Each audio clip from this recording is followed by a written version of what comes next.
The airport felt like a living creature, buzzing, breathing, pulsing with voices and footsteps. Among the hundreds of travelers, one girl stood out, even though she desperately wished she didn't. Her name was Ava Cole, 19 years old. Dark skin like polished midnight, big, intelligent eyes that tried to look confident but always betrayed a shadow of fear. People didn't just see her, they judged her. At gate 22, Ava sat alone with her backpack hugged to her chest. A family of 4 took the seats next to her, but the mother noticed Ava, frowned, then pulled her kids away, muttering, "Let's sit somewhere else." She didn't even bother to pretend. A group of college boys across the aisle smirked. "Look at her," one whispered. "Bet she's on some list." Another chuckled. "Relax, man, they only check the ones who don't look like her." They laughed quietly but loudly enough for Ava to hear. She lowered her eyes, jaw clenched. She wanted to say something, to scream, to fight. But she was tired. Her mother was in a hospital bed in another city, and this flight was the only thing standing between her and possibly the last goodbye. The boarding announcement chimed. "Flight 718 to Ridgeview City is now boarding." Ava stood, adjusted her hoodie, and walked toward the gate. She scanned her boarding pass. The agent barely glanced at her before letting her pass. Inside the plane, the aisle felt narrower than usual. Heads turned. Some stared openly, some pretended they weren't staring. A man in the first row muttered just loud enough, "Oh great. Wonderful, just what we needed." She didn't even know what that meant, and yet she did. She reached her seat, 18A window. A middle-aged woman was already in 18C aisle seat. When she saw Ava approaching, she tensed. Her fingers tightened around her purse. "Excuse me," Ava said softly, "that's my seat." The woman hesitated, then stood up. As Ava moved past, the woman turned slightly away as if even brushing against her would be contamination. Ava sat down, pressed herself toward the window, and tried not to care. Just get to Ridgeview, just reach Mom. She buckled her seatbelt and closed her eyes, but then her phone buzzed. She frowned. Airplane mode was still off, maybe one last text from the hospital. She unlocked the screen, a notification, unknown number. "Nice hoodie, blue, row 18, window seat, you look nervous." Ava froze, her eyes instinctively flicked around. Passengers settling in, overhead bins slamming, voices blending into a low roar. "Who?" Her phone buzzed again. "Don't look around too much, you'll make it obvious. Just smile. You don't want anyone to think you're planning something dangerous." Her heart slammed against her ribs. She typed quickly, fingers shaking. "Who is this?" The reply came in seconds. "Someone who knows more about you than you think, Ava, including what happened in Brookdale 3 years ago." A cold wave ran through her. Brookdale, she hadn't heard that name out loud in a long time. 3 years ago, a fire. A ruined building, a girl screaming in the flames, and a secret she thought was buried. "Whoever this is, they shouldn't know. What do you want?" "I want you to do exactly what I say on this flight. Or I tell the world what really happened that night." Her breathing hitched. The woman beside her glanced over, irritated. "Can you not breathe so loud?" Ava swallowed hard. "Sorry," she stared at the screen. "You're lying, you don't know anything." A photo appeared, her blood went cold. It was a screenshot from a grainy security camera, an alley behind the old Brookdale Community Center. A girl, her standing near a side door, a gasoline can in her hand. There had been a fire that night, a big one. Officially, an accident. Unofficially, a rumor that someone did it on purpose, a rumor she never denied, but never confirmed. Her fingers trembled. "How did you get this?" "We have more than this footage. Much more. One word from us and you're not just the black girl people find suspicious. You're the black girl on trial. You know how that ends." Her throat constricted. She knew exactly how that could end. "What do you want me to do?" "Easy. When the seatbelt sign goes off, you're going to stand up, walk to row 10, overhead bin right side. You will swap your backpack with a black carry-on bag there. Then you'll return to your seat, sit, smile. Do nothing." She stared at the message, horrified. "What's in the bag? You don't need to know. You just need to obey." Her heart raced. Her palms were slick with sweat. This was wrong, so wrong. What if it was something dangerous? What if she became part of a crime without even knowing? Then came another message, this time with a photo. It was her mother, in a hospital bed. Oxygen tube, eyes closed. The timestamp was from 15 minutes ago. "Room 312, Ridgeview General. She doesn't know we're watching. You want her to stay safe? Do as you're told." Ava's vision blurred with tears. They weren't just blackmailing her with her past. They were blackmailing her with her present, her future, her mother's life. The plane takes off. The engines roared. The plane rolled down the runway and rose into the sky. Ava felt trapped. Not just by the aircraft, but by the invisible hands squeezing around her throat. The seatbelt sign remained on. Anxious silence settled over the cabin as they climbed above the clouds. Her phone buzzed. Don't even think about telling anyone. No one will believe you. Who will they trust? The nervous black girl with a history, or whoever reports you later? Her chest tightened. They were right about one thing. She had seen enough of the world to know how quickly people believed the worst about her. The seatbelt sign finally dinged off. People started unbuckling, stretching, standing, reaching for bags. Her phone buzzed again. Now, Ava wiped her eyes, took a slow breath, and unbuckled her belt. The woman beside her shot her a suspicious look. Where are you going? Bathroom, Ava lied. Of course, the woman muttered. Ava stepped into the aisle, legs trembling. The plane suddenly felt longer, the aisle infinite. Every step drew eyes. She heard a whisper. What's she doing? Why is she going toward the front? Her skin burned under their stares. Row 15, row 14, row 13. Her phone buzzed again. Act natural. If you look guilty, they'll make this easy for us. Row 12, row 11, row 10. Right side, overhead bin. A passenger in row 10 looked up as she stopped. You need something? He asked. Ava's mouth went dry. She forced a weak smile. Yeah, just getting my bag. I think my cousin put it up here by mistake. He shrugged and looked away. With shaky hands, Ava opened the overhead bin. Inside, 3 bags, a gray suitcase, a red duffel, a black carry-on, plain, unmarked. Her phone buzzed. That one. Her heart hammered so hard she thought it would shake the plane. She almost grabbed it, but something inside her screamed no. She imagined the worst possible scenario: drugs, weapons, something that would get her locked up forever, or worse, something that could hurt people on the plane. I won't do it, she typed, hands trembling. There was a pause, then, you already did. Her eyes widened. Another image appeared, her mother again, this time a gloved hand lightly touching the IV tube. Last chance, Ava, you take the bag. Or the nurse makes a mistake. A wave of pure terror crashed through her. She looked back at row 18, passengers watching curiously, the flight attendants near the galley distracted, her eyes stung. Slowly, she reached up, pulled the black carry-on toward her, and unzipped her own backpack just enough to make it look like she was rearranging something. Then, moving as casually as she could, she swapped positions.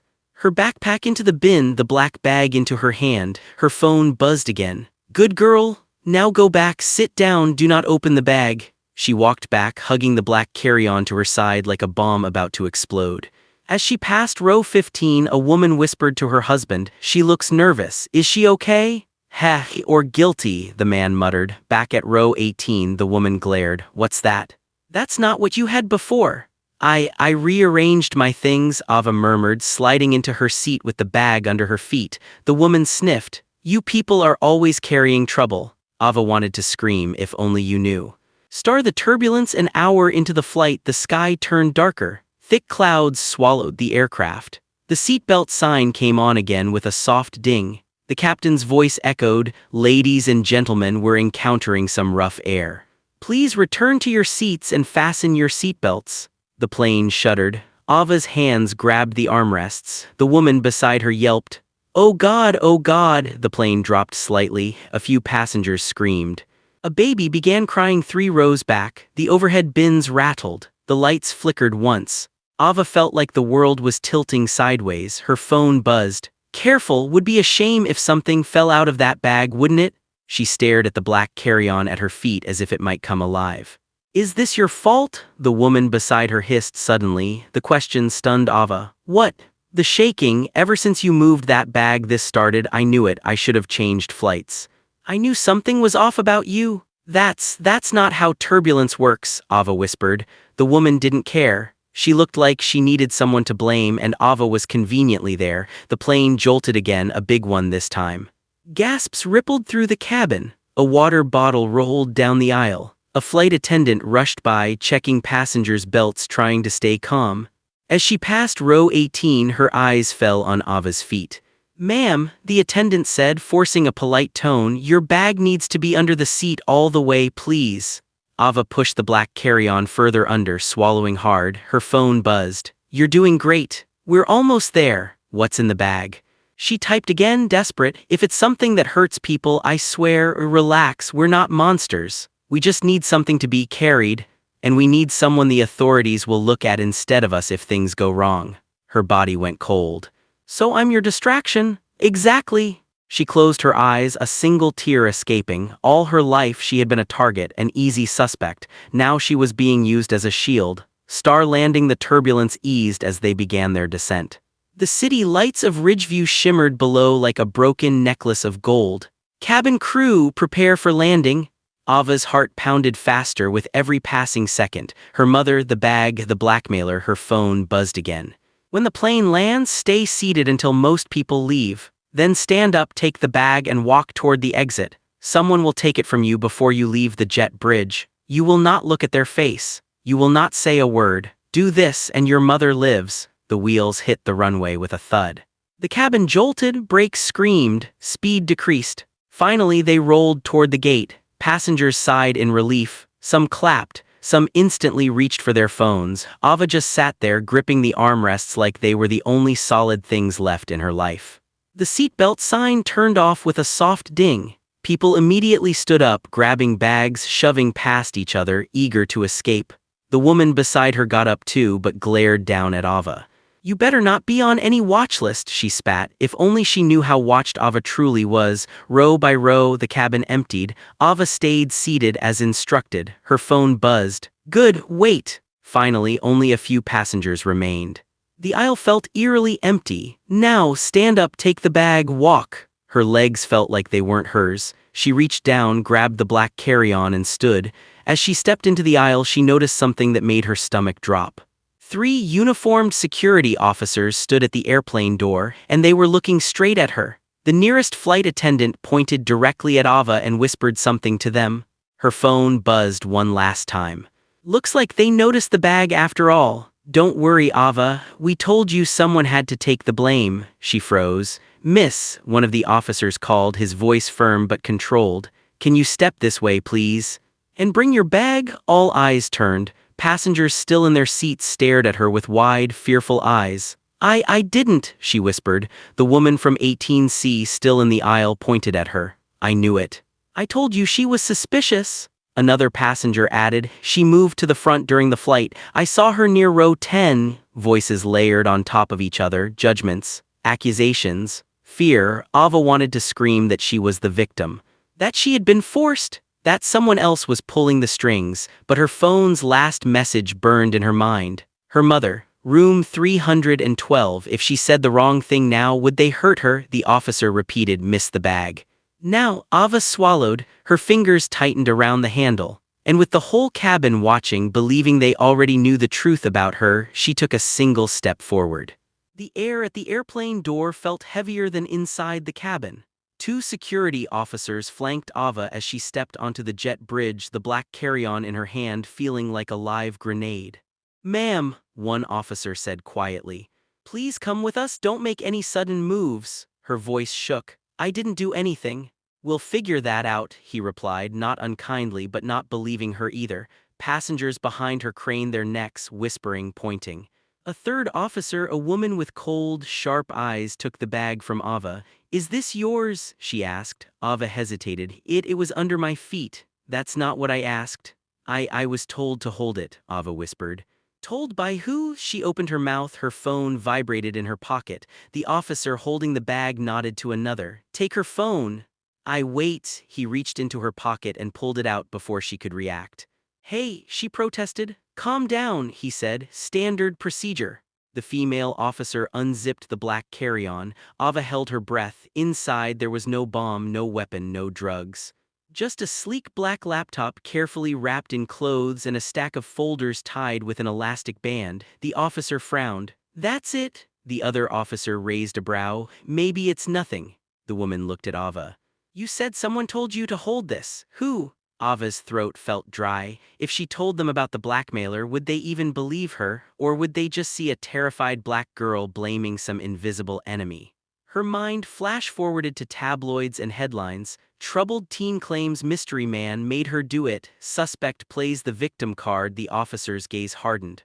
Well, I don't know their name, Ava whispered. The female officer sighed. That's convenient.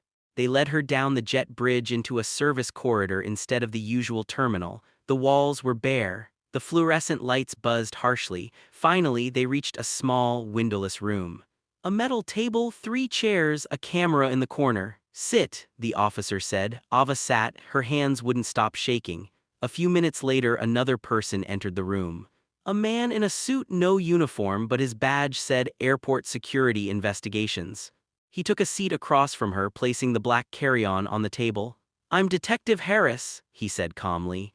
We're just going to talk, okay? Ava nodded weakly. He opened the bag and took out the laptop and folders. We were alerted before landing, he explained. An anonymous tip claimed there was suspicious digital material being smuggled on this flight. Encrypted files, possibly stolen government or corporate data. Her mind flashed back to the messages, a distraction, a scapegoat. I didn't pack that bag, Ava said. I swear they made me switch it. Who's they? Harris asked. She hesitated, then made a decision. If she stayed silent, she was finished. If she spoke, maybe, just maybe, someone would listen. There's someone, she began slowly. Someone who has something on me from my past, from Brookdale. They texted me right before the flight took off. They knew where I was sitting. They had pictures, surveillance footage. Harris's eyes sharpened. Footage of what? Ava's voice dropped. A fire that happened 3 years ago. He didn't push that yet. Instead, he asked, you switched your backpack with this bag in the overhead compartment? Yes. And you carried it off the plane? Yes, they said if I didn't, they would hurt my mother. She's in a hospital in Ridgeview. They sent me recent photos. They're watching her. Harris studied her face quietly. She seemed terrified, but terror could be faked. He nodded to the officer holding her phone. Unlock it. He took it without my permission, Ava protested. We'll get to your rights in a minute, Harris said, still calm. Right now, we need to see if what you're saying is true. The officer tapped on her phone, flipping through messages. Unknown number, he said. Several texts, sir, you should see this. He turned the screen so Harris could read. Ava held her breath. Harris's eyes scanned the messages, his expression unreadable. He paused over the security camera photo, the Brookdale reference, the commands about the bag, the threats about her mother. A long silence. Finally, he leaned back. Well, he said slowly, looks like you weren't lying. Relief crashed over Ava so fast she almost cried. But, he added, voice tightening, it also looks like you obeyed a criminal without reporting it. That's not a small thing. I was scared, she whispered. They had my mother, they had my past. People don't give girls like me the benefit of the doubt. They see guilty first, innocent never. Harris looked at her more closely this time. Not just as a suspect, but as a person. You might be surprised, he said quietly. Sometimes we do listen. Star secrets inside the bag for the next hour. Ava stayed in that room while technicians took the laptop and folders away for analysis. A second agent entered, a woman in a different suit, her badge marked with a federal symbol. I'm Agent Marissa Kane, she said, Cybercrime Division. I've just seen what's on that laptop. Ava tensed. What is it? Stolen data, Agent Kane replied. Very expensive, very illegal stolen data, corporate files, emails, financial records, evidence of embezzlement, bribery, possibly even murder orders written in code. Ava felt dizzy. And they put that in my hands, Kane nodded. Smart move on their part, not so great for you, but you saw the messages, Ava insisted. I didn't want to do it. Kane's gaze was cool but not cruel. Yes. Someone used your past to control you, that makes you a victim, but the law will still have questions. So what now? Ava whispered. Am I going to jail? Harris glanced at Kane. Kane paused, then said, that depends on whether you help us. Ava blinked. Help you how? We don't just want the laptop, Kane said. We want the people behind it. Whoever blackmailed you is part of a bigger network. They're moving data using people like you, frightened, vulnerable, easily blamed. Ava's fists clenched. Easily blamed, yeah, I know how that feels. Kane leaned forward slightly. They think you're just a pawn, we can use that. We can make them think everything went according to plan. A spark of anger ignited inside Ava. For the first time since the plane took off, she stopped feeling like prey and started feeling something else. dangerous, capable. What do you want me to do? She asked. Star the trap. They moved her to a new room with a table, a chair, and her phone placed carefully in front of her. Your blackmailer will expect you to land, leave the airport, and hand over the bag, Agent Kane said. But security has already seized it, so we'll simulate the rest. How? Ava asked. They don't know the bag's gone yet, Kane replied. They only know that you are still playing your part. So you will text them exactly what they expect. Harris pointed to the phone. You'll say, I have the bag, where do I meet you? No capital letter on I, you always skip it in your texts. Ava stared at the screen. She could still back out. She could ask for a lawyer, walk away, pretend she didn't care what happened to the people who had used her. But then she pictured her mother, hooked to machines, defenseless. And the thought of those same people doing this to someone else made her stomach turn. She typed, I have the bag, where do I meet you? Seconds passed, then good, you didn't disappoint. Take the side exit near baggage claim 3, follow the signs to short-term parking. There's a black sedan in row C, space 27. Trunk will be unlocked. Put the bag inside, walk away. Kane smirked slightly. Got you, she spoke into her radio. I want cameras on row C, space 27, full team, no uniforms, all plainclothes. Eyes on any black sedan parked there. A voice crackled back. Copy that, moving now, Ava swallowed. What if they're watching me inside the airport too? They probably are, Kane replied. Which is why we're not letting you walk alone. Harris slid a jacket across the table. Wear this, it has a small camera in the collar and a mic, we'll be listening. I thought you didn't trust me, Ava said. Kane's expression softened just a fraction. Oh, I still don't fully trust you, but I trust your fear and your anger, both are powerful motivators. Ava put on the jacket, her heart pounded like a drum. Can I, she began. What? Harris asked. Can I at least call the hospital to see if my mom is okay? Kane hesitated, then nodded. 1 minute, we'll dial for you. She did. The nurse on the other side said, your mother is stable right now. Still unconscious but stable, she's being monitored. Stable, not safe, but not gone. Ava clung to that word like a rope. Star walking into the lion's mouth, they released her into the main terminal, but nothing about it felt like freedom. People bustled past with suitcases, coffees, restless children. No one knew that beneath the ordinary surface a hunt was unfolding. In her ear, a tiny speaker crackled with Kane's voice. Nice and easy, Ava. Head toward baggage claim 3, we see you. Ava tried to walk normally, but every step felt loud, suspicious. Her phone buzzed. Don't do anything stupid. We have eyes in the airport. Her skin prickled. She wanted to scream at the ceiling, come out and face me, but she stayed calm. She reached the sliding doors that led toward the parking structure. Cool air brushed against her face. Take the ramp to level 2, Kane's voice instructed. We've got units on every row, just follow their instructions in your ear, not in your phone. Ava climbed the ramp. Her chest felt tight. Every car looked like a threat, every shadow like a person. Row A, row B, her phone buzzed again. You're close, don't talk to anyone, don't look around. Easy for you to say, she thought bitterly. She turned into row C. Okay, Ava, Kane's voice murmured. We see the sedan, 3 cars ahead on your left, black. Windows slightly tinted, that's our target. Ava spotted it. Black sedan, license plate ending in 7XQ, she slowed. Remember, Harris's voice added, you're just doing what they told you, open the trunk, place an imaginary bag. Step away, what if they're close enough to see there's no bag? Ava whispered under her breath. Then we'll see them even faster, Kane replied. She reached the sedan, her hand hovered over the trunk release. Her phone buzzed. Open the trunk. Now, she pressed the latch, the trunk lifted with a soft click. Empty, no bomb, no body, no money, just a dark, hollow space waiting for secrets. Ava pretended to set the bag down. Trunk's open, Kane said in her ear. All units, eyes on any movement. Ava slowly closed the trunk. Her phone vibrated again. Good, now walk away, exit the level, don't look back. Kane hissed softly, come on, show yourself. Ava took a step back, then another. Then hold, a new voice from Kane's radio barked. We've got movement, south end of row C, gray hoodie, baseball cap, approaching the sedan from the far side. Ava forced herself not to turn, her fingers dug into her palms. Keep walking, Kane instructed. We're closing in. She reached the end of the row, pretending to check her phone like any normal traveler. In her ear, she heard muffled footsteps, whispers, agents surrounding, closing in. Then, suddenly, "Police, don't move!" A shout, a scuffle, the sound of someone running, tires screeching as a different car in the distance sped off. Ava spun despite the instructions.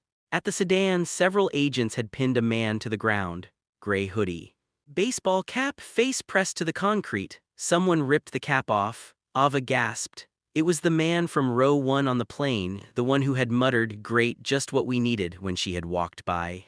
Agent Kane's voice came through, excited. "We've got him. He had a phone in his hand. Guess who was texting you?" Ava's world tilted. He looked up, eyes wild, then met hers across the row. For a moment, all the noise dropped away.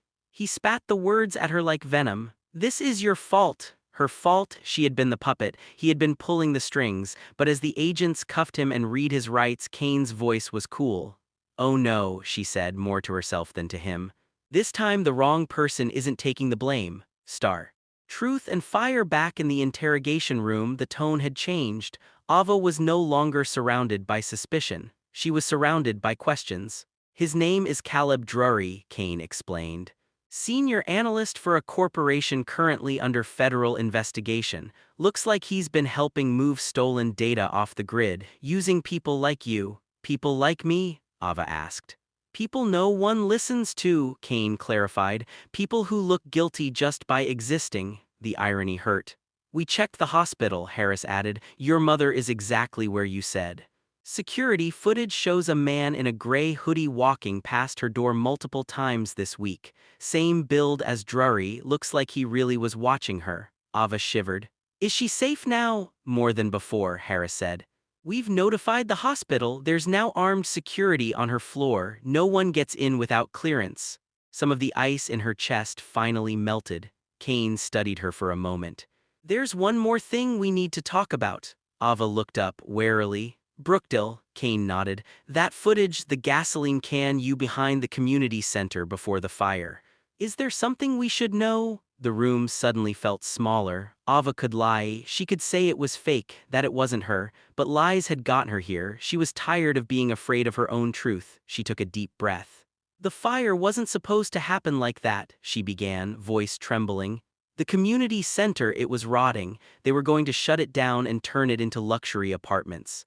The kids who used to go there, they had nowhere to go." Her hands shook in her lap. "Some older kids, they said we'd protest, make a point, scare them, just a small fire in the trash cans by the back door, no one inside, harmless." "A statement, not an attack," she swallowed. "I was stupid, I agreed, I was the one holding the can. Someone took that photo, but when I went around back I saw someone else already inside with more gasoline." "More fire?" She remembered shouting, the sudden roar of flames, the heat, the scream of a girl trapped in the stairwell. "I tried to get her out," Ava whispered. "I called 911. But by the time they came, it was too late." Silence filled the room. Harris's voice was gentle. "Why didn't you tell this to anyone?" "Because," Ava rasped, "they already suspected me. The black girl with a gas can outside a burning building. The officers looked at me like they'd already made their decision." She wiped a tear away angrily. "My mother begged me to keep quiet.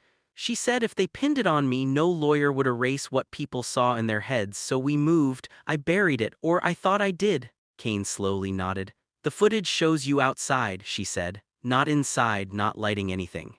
That doesn't clear you entirely, but it does change the picture. Especially if we can find the person who sent that photo to your blackmailer. They clearly had an agenda." "And now," Ava asked quietly, "what does that make me? Guilty?" "Innocent," Kane sighed. "Complicated." "But," she added, "today you cooperated. You helped us catch a man who's been using and threatening people for months. That counts for something." Ava looked down at her hands. "For the first time," she said softly, "I don't just want to survive, I want them to pay." The turn over the next few days, everything moved fast. Caleb Drury's laptop unlocked a web of crimes. Secret payments, blackmail targets, evidence destroyed, files altered. The stolen data he tried to move using Ava as a mule connected several powerful names to quietly buried scandals. "Your messages with him," Kane told her, "make it very clear you were under duress. Legally, that matters. Publicly, it matters too." Publicly, that terrified her more than anything. Are people going to know my name? She asked. They already might, Harris replied. There were passengers recording when security took you off the plane. Some of those videos are online already. You're trending. Her stomach sank. Trending as what? The black girl criminal of the month, Kane shook her head.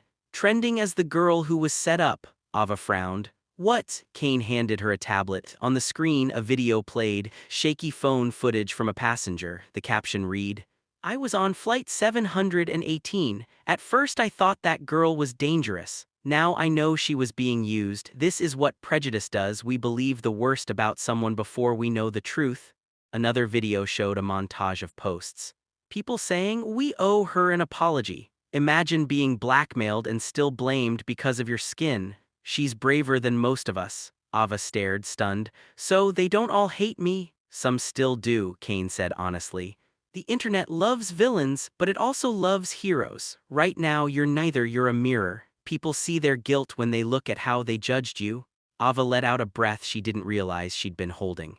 What happens to me now? She asked. Well, Harris said, you'll have to testify against Drury, against others in his network. We'll protect you and your mother while that happens. And Brookdale, she whispered. Kane paused. If new evidence surfaces, she said carefully, we'll review it. But for now, you were a kid dragged into something too big for you. We're more interested in the people who keep using fear like a weapon. Ava nodded slowly. Something inside her shifted. For the first time, her past didn't feel like an unbreakable chain. It felt like a story she could finally change the ending of. The final confrontation weeks later, Ava found herself in a federal building, sitting behind glass. On the other side of the glass, Caleb Drury in an orange jumpsuit chained at the wrists. He stared at her with the same contempt he had on the tarmac. I hope you're happy, he snarled. You ruined everything, Ava almost laughed. You blackmailed me, you used my mother, you used my skin. I didn't ruin anything, you just finally got caught, he sneered. You think they won't turn on you too? They always do. They'll use you for your story, then throw you away. People like you are convenient victims, that's all. For a moment, fear pricked her again. Maybe he was right. Maybe the world would forget her as soon as someone new to blame appeared. But then she remembered the messages from strangers online saying they were rethinking their biases. The kids who wrote that they had once bullied someone for being different and now felt ashamed. The organizations that wanted her to speak about blackmail and prejudice. And most of all, she remembered her mother's frail voice. People fear what they don't understand. You must teach them love. She met Caleb's eyes steady. I'm done being convenient, she said quietly. I'm going to be loud, and if they try to use me, I'll use that too. She stood. You didn't just steal data, she added. You stole people's choices, mine, others. I won't forgive that, he smirked. You think anyone cares? She leaned closer to the glass. They cared enough to put you in chains, she said, and they will care when I tell them exactly how you choose people, how you look for the vulnerable. The scared, the ones no one believes. With that, she turned and walked away, leaving him shouting behind her. Above the clouds months later, Ava found herself on another airplane. Different airline, different route, different seat. But once again, she had a window, and once again people looked at her. Only this time, some of the looks were different. Sorry, a teenage girl across the aisle said shyly. Are you Ava Cole? From the news, a familiar knot formed in Ava's stomach. Yeah, she said cautiously, that's me. The girl smiled nervously. I just wanted to say I used to make fun of a girl at my school because of her skin. I didn't think it was that bad, just jokes. But after hearing what happened to you, I realized how much it hurts. I apologized to her last week. Ava blinked. That's really big of you, she said softly. The girl smiled and sat back down. A flight attendant passed by and paused. Excuse me, she said. I saw your interview. I just wanted to thank you. My brother went through something similar, different color. Same treatment? Ava nodded, eyes burning with quiet emotion. When the plane took off, she looked out of the window at the sky. The clouds outside were thick and glowing, soft mountains made of light. Somewhere below, her mother was still in recovery, growing stronger. The doctor said she smiled every time Ava visited, even when she couldn't say much. Somewhere below, people were still judging, still hating, but some were also learning, apologizing, changing. And somewhere below, in a prison cell, a man who thought she would always be the easy target was learning that even pawns can change the game. Ava rested her hand on the window. Once, the sky had terrified her. Now, it felt like proof. She had been blackmailed, accused, framed, but she had also fought back. Spoken, survived. For the first time in a long time, she allowed herself a real smile, not the fake one she wore to make others comfortable, a real one. She whispered so softly only she could hear, "I'm not your shadow anymore, I'm my own light." Outside, the plane soared above the clouds. And this time, the girl above the clouds wasn't just running from something. She was flying toward something new, a future she chose herself.